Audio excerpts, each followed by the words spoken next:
So I know that on the topic of appropriations, we have a variety of diversity of folks on these calls. Some of you are very expert and well experienced in the process. Others may be wondering what this is all about. So I'm going to provide just a high-level overview of the process and then look forward to a conversation from there.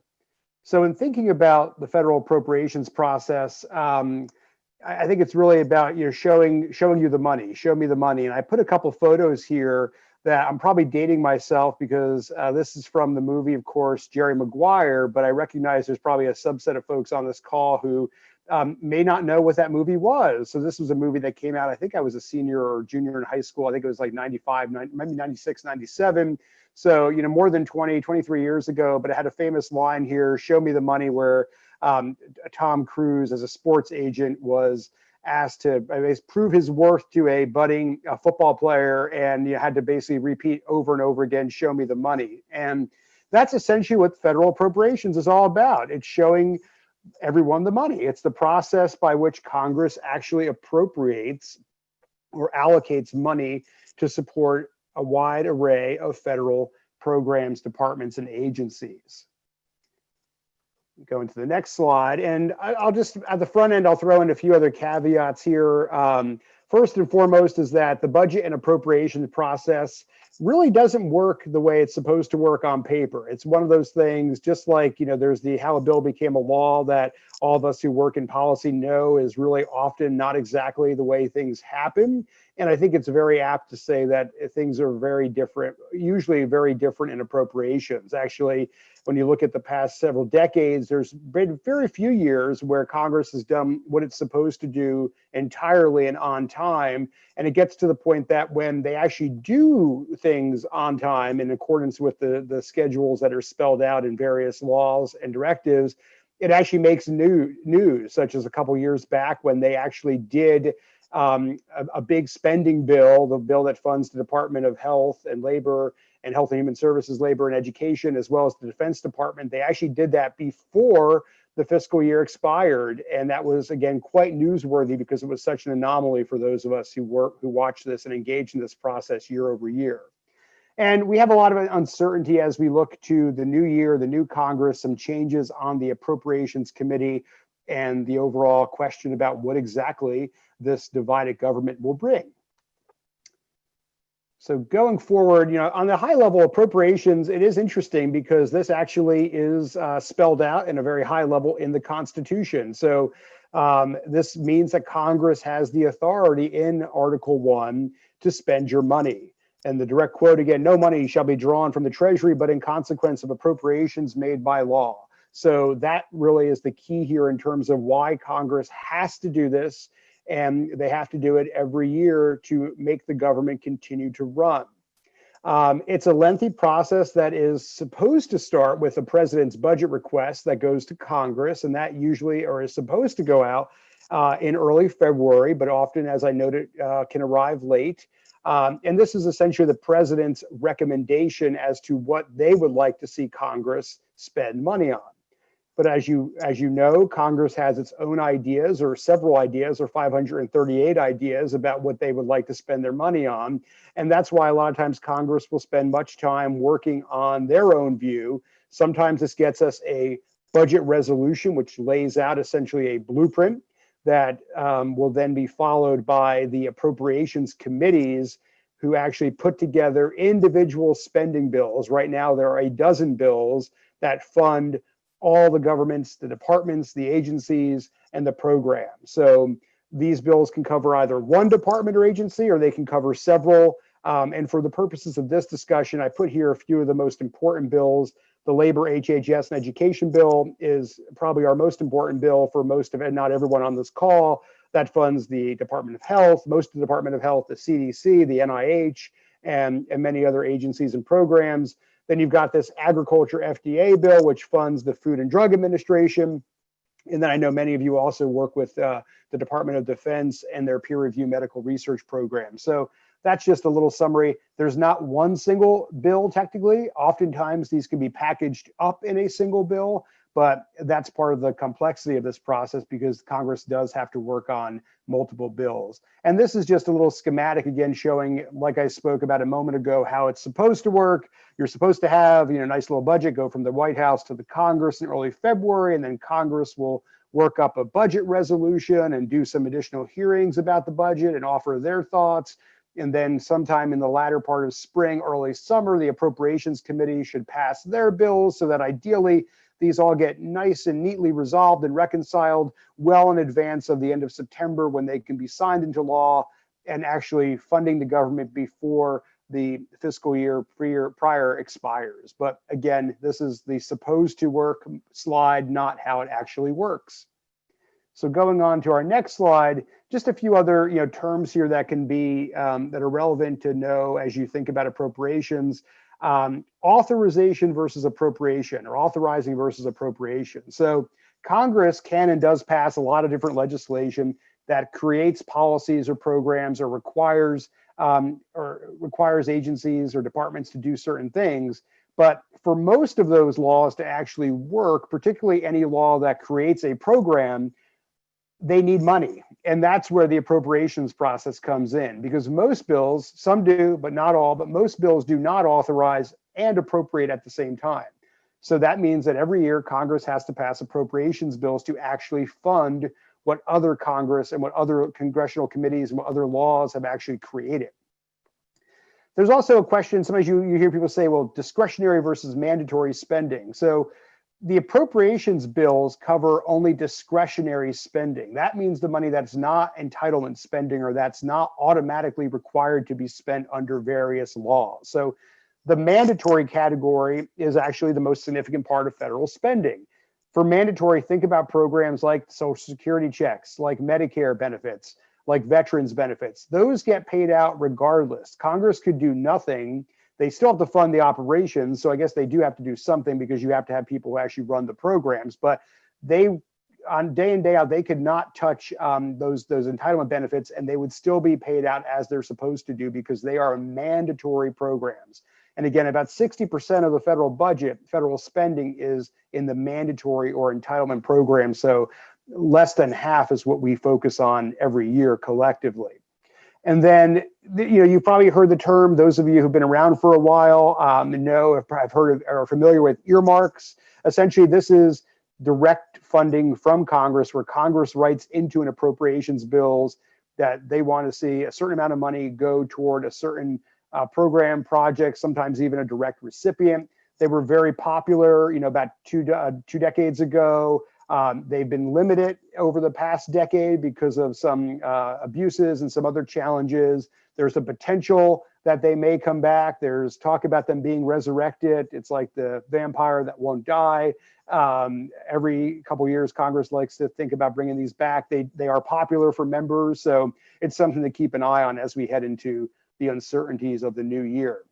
We'll go to the next slide. Again, this is just a little schematic showing that more than half, more than 60% of money tends to go to the mandatory policy, and that a relatively small chunk of that whole is on discretionary, but that's where we tend to focus our energies on.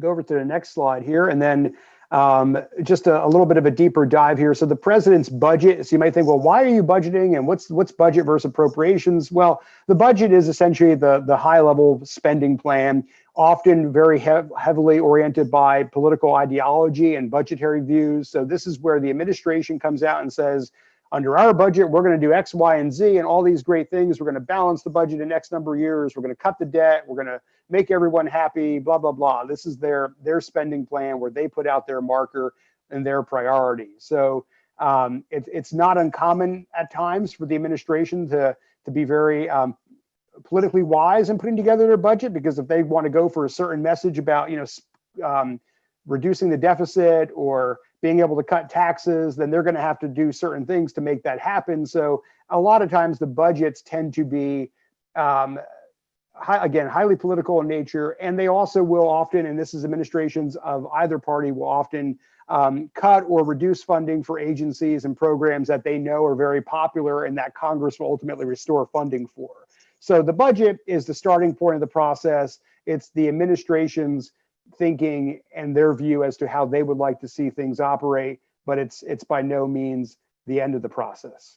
And going over to the next slide, the Congress again comes in. The Budget Committee is supposed to do a lot of work here. They'll hold hearings. Many of the appropriations committees and subcommittees will hold hearings where they'll bring various cabinet secretaries and agency heads and other folks to come together and talk about their budget, and they'll be grilled and pressed on all sorts of member questions and priorities.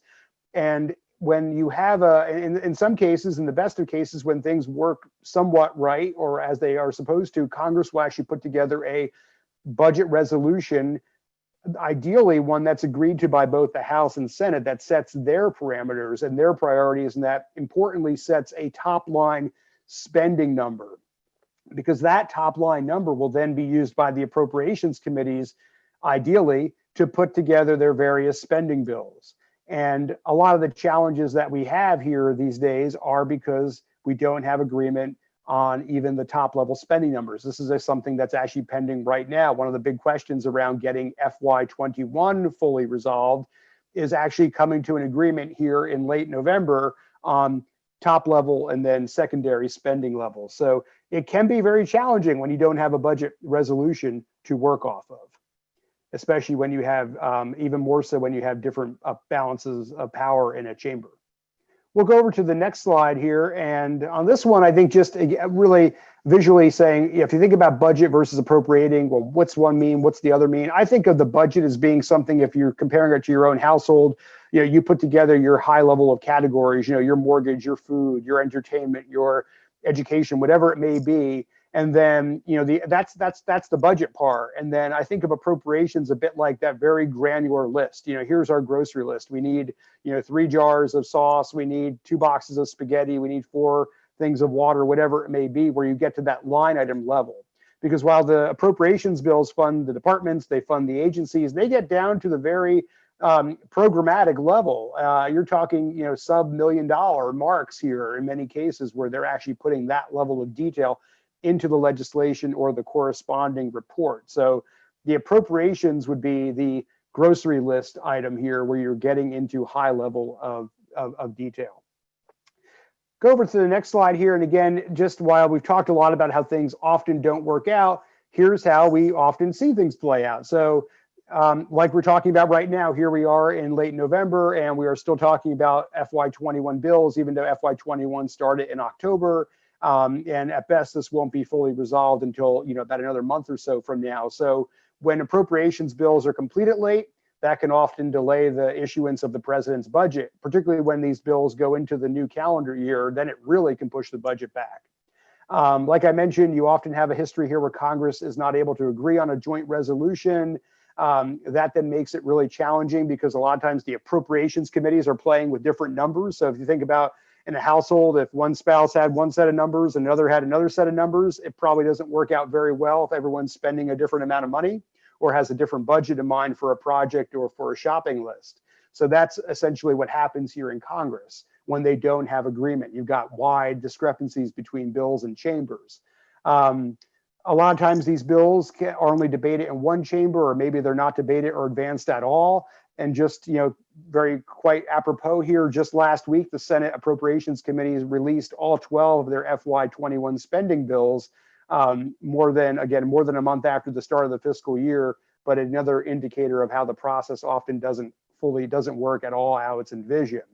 And then when you come around, late August or September, there's usually very little progress toward completing bills. So what you end up having here is like we've had under what we're under right now, is where Congress essentially passes a continuing resolution or a stopgap bill that funds the government to another point in time to prevent a government shutdown. And when agreements aren't reached, we have a total government shutdown or a partial government shutdown.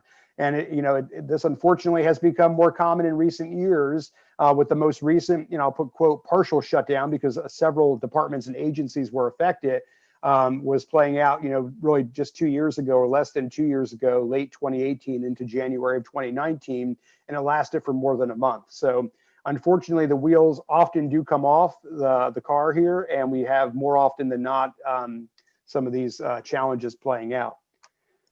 We'll go down to the next slide just to bring everything in here to wrap it up. Sorry. So again, why bother? You might say, well, why am I going to even bother doing all this? Well, again, first and foremost, these bills are the only way to fund the government, and it's important for anyone who has an interest here to be engaged in the process. These bills are also often viewed as the only or one of the few, quote, must pass pieces of legislation. So it's an opportunity for you to engage on a bill that, you know, at some level, even if it's very late in the game and much later than what is supposed to happen, it will get done at some level during a year. So it's important to play for that reason. And then the other point here, I'll throw in another term here, again, something many of you who've been involved know well, but it's report language.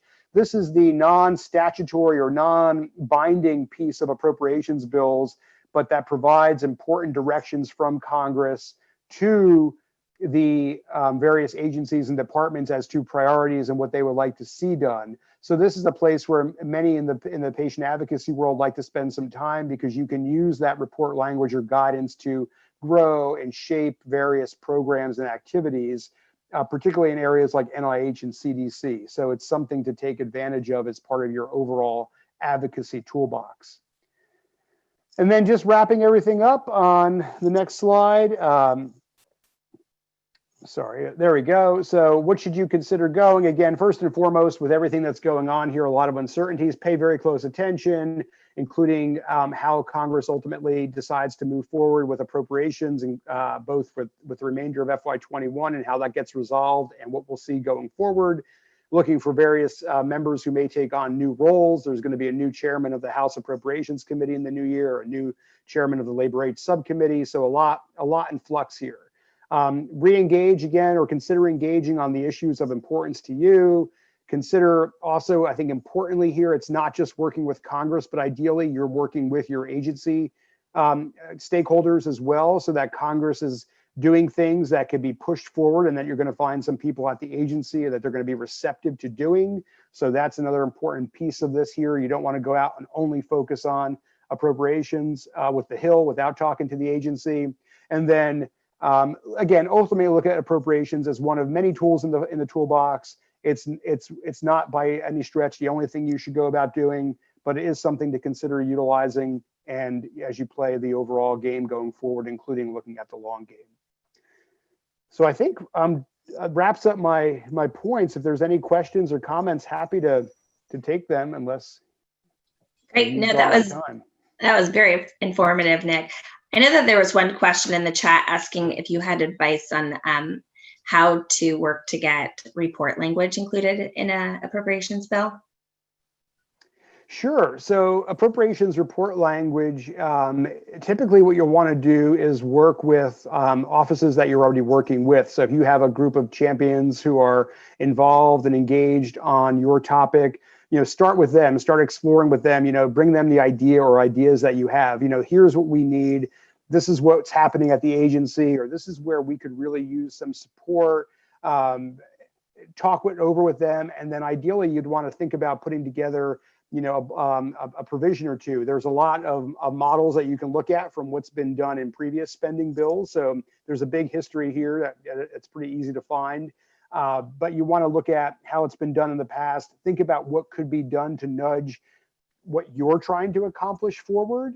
Ideally, like I mentioned earlier, something that would resonate or that should resonate with what the agency or department may already be doing or considering. Maybe they just need a little bit of a push forward, or maybe you want to take it to a higher level or build upon something that's been done a while back. Talk to the congressional offices that you're working with most. Chances are they would hopefully be receptive to working with you to put a request in. There's a whole process when it comes to appropriations requests that offices will have to submit to the Appropriations Committee. If you do a sign-on letter, which is a way to get more members engaged or supportive, there's timelines at place here. So there are a lot of nuances that you would want to be mindful of going forward. But first and foremost, I'd say think about the ideas that you may have or your needs. Start talking to some of the offices that you've been working with or that maybe care most about this topic. And then from there, it would probably evolve forward, including maybe getting to a point where you would have some direct conversations with the Appropriations Committee staff to walk them through what you're trying to achieve, giving them the rationale, and helping answer any questions they may have. So There are a lot of steps here. I don't want to make it sound overly simplified, but at the very base level, think about your idea or ideas and start talking to congressional offices about it. And keep in mind, this isn't going to be the same as passing a law that mandates X, Y, and Z. Appropriations report language can only go so far. It can be very helpful and very impactful, but it's not. I wouldn't suggest that it's a substitute for enacting a full-on legislation either. That was, I think, a great explanation. Thank you. Perhaps there were some questions about, FY 2021. Could you give just a really quick summary of where that is right now? I mean, very basic. Well, the December 11th, the big date, right? It's one day after my anniversary, so I'll have to remember that one. It's the day that Congress, right now, under the continuing resolution, that's when we're funded through September 11th. So that means that really two things have to happen. One is by that date, Congress will wrap up spending bills and they'll be able to pass either around that date or a little beforehand a complete package of FY21 spending bills. That's when it would be referred to. Typically, the term here that you may hear is the omnibus appropriations bills. So it means basically they'll throw all of these bills or many bills into one package, get it on the floor, get it through, and everything gets taken care of. Another scenario is that they may have to do another temporary spending bill, another stopgap measure. That could be, I think many of us would hope that it would be short term, that maybe they need a little more time to get everything wrapped up, but they have a agreement in principle. So one scenario could be that they'll pass a short term spending bill that maybe gets them through maybe another week, maybe December 18th or 20th, while they can actually complete work on the larger complete omnibus bill. Now, if no agreement comes about and if it just proves elusive, what I think the least appealing scenario to I think many of us would be that there's a longer term continuing resolution or stopgap bill that essentially punts this into the first quarter, January, maybe even February, for Congress and the new administration to have to come back and address. I don't know of many people who really love that scenario because even when you think about it coming in with a new Congress, a new administration, one of the least appealing things is spending ridiculous amounts of time and energy on figuring out a fiscal year that's already several months in by that point in time. So I think there is the appetite to get this done in one way or another this calendar year. But of course, whether or not we can get to the point where that happens, that's the $64,000 question there.